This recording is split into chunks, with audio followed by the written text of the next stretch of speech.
Nick Diaz was in attendance tonight. Is that just as a guest, or is there something going on there? Yeah, Nick wants to fight.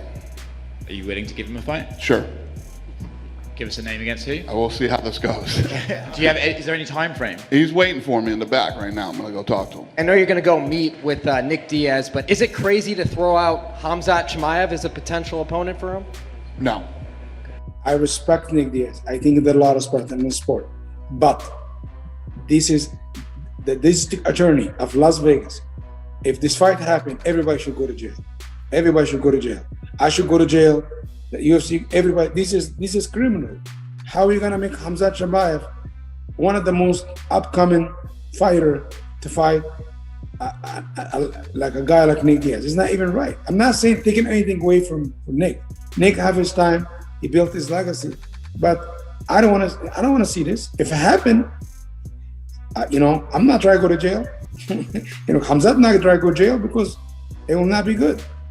Has the UFC come to you with any names for Khamzat in August? Listen, I know one guy. I'm gonna give him a little bit clout. He said he's gonna slap Khamzat, and he have a fight coming up, Neil Magny, right?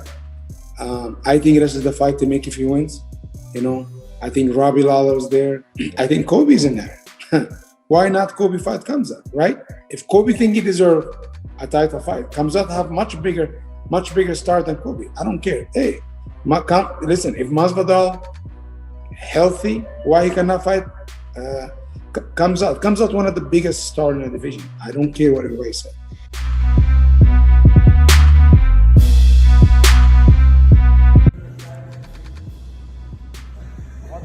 He was winning world titles when you were in diapers.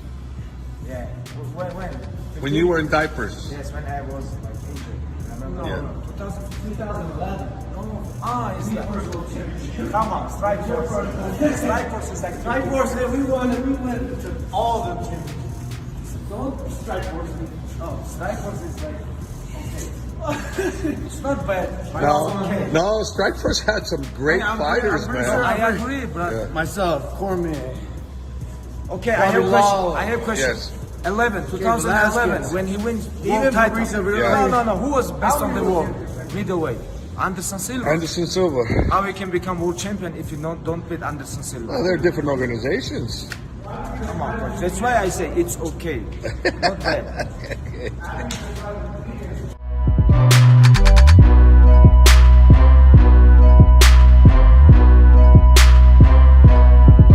Do you suspect that the buildup now to this fight, as we get a little closer, obviously it's still 2.5 months away, do you suspect that it will be different this time, that it will be a little more like the first fight?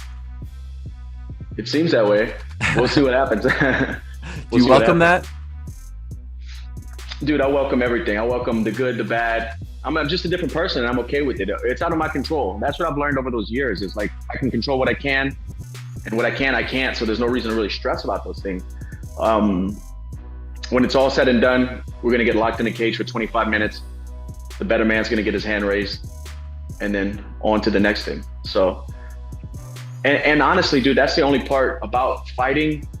I just feel like even talking about this stuff over the years and watching the fans' reactions, the only thing I love about the fight game anymore is the fight itself, because I feel like that's the only real part of it. Mm-hmm. Everything else is a fashion show. It's a facade. It's opinions. It's painting any picture you want for the masses to believe, and it's all fake. A lot of it's fake, and but the beautiful thing is the fight is still real, and that's what I love. So.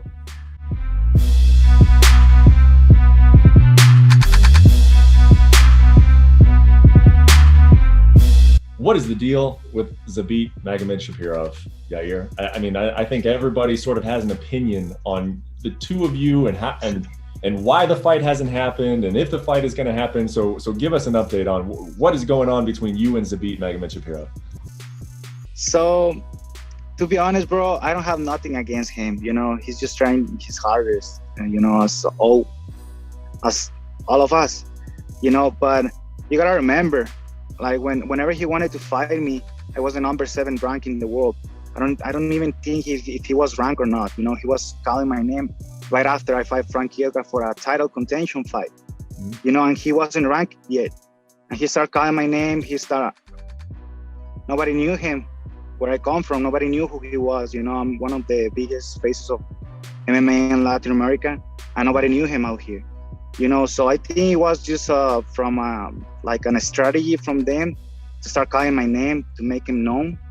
And it wasn't making any sense for me to fight him. Like, why? You know, I was ready to fight any top 10, any top 5, but he was just trying to get me super hard. So I was like, okay, you know, you gotta go and fight a little more in order for you just win this opportunity, right? As I earn it myself. And you know, I don't like to talk bad because everybody has their stuff going on, but I don't even know how is he ranked number 3 right now. He hasn't even fight in a main card, in the main event. In the main event, he fight against Qatar. He fought for 3 rounds. Mm-hmm. You know, how can you be like calling names and saying all this and bragging around and you are the best and all this, whatever, whenever you're not willing even to take a 5-round fight. Mm-hmm. You know, we all know like how the deal is, you know. They call me 2 weeks before I fight, I'll be ready to fight. Or they call me 10 days notice, I'll be ready to fight. Mm-hmm. But I guess not everybody is the same, you know. And just to be clear, he was talking a lot of crap saying that I didn't want to fight him, that I was faking injuries and stuff like that, you know. Nobody does that here, you know. We are all here to fight anybody at any point, and I'm sure I'll fight him at some point, no matter what. Like, this is a fight that it has to happen, you know. And I'm dying to fight him, you know, because all the crap that he's been talking about, you know, I just think his moment will come when it has to come. You know, right now I don't know what he's going through. Probably some religious stuff going on with him, or where he's from, or I don't know if he's dealing with injuries or visa regarding stuff going on or whatsoever. You know, I respect that. Or you know, he has his stuff going on. I won't be here talking crap. I'm just talking facts, you know. And it is what it is, bro. I'm here to fight anybody at any point, no matter, bro. For me, I'm just here to fight.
Topic of conversation, and I had Malky Kawa on yesterday, talked about Jon Jones, and they officially now no longer have any relationship whatsoever. I think Jon Jones have not have a manager for 3 years. He's been representing himself. So, have you talked to Jon? Are you interested in Jon? If Jon wanted you to manage, listen. At the end of the day, I don't think Jon need Jon. You know, I don't think Jon need somebody to help him. You know, Jon need to get off the internet. You know what I'm saying?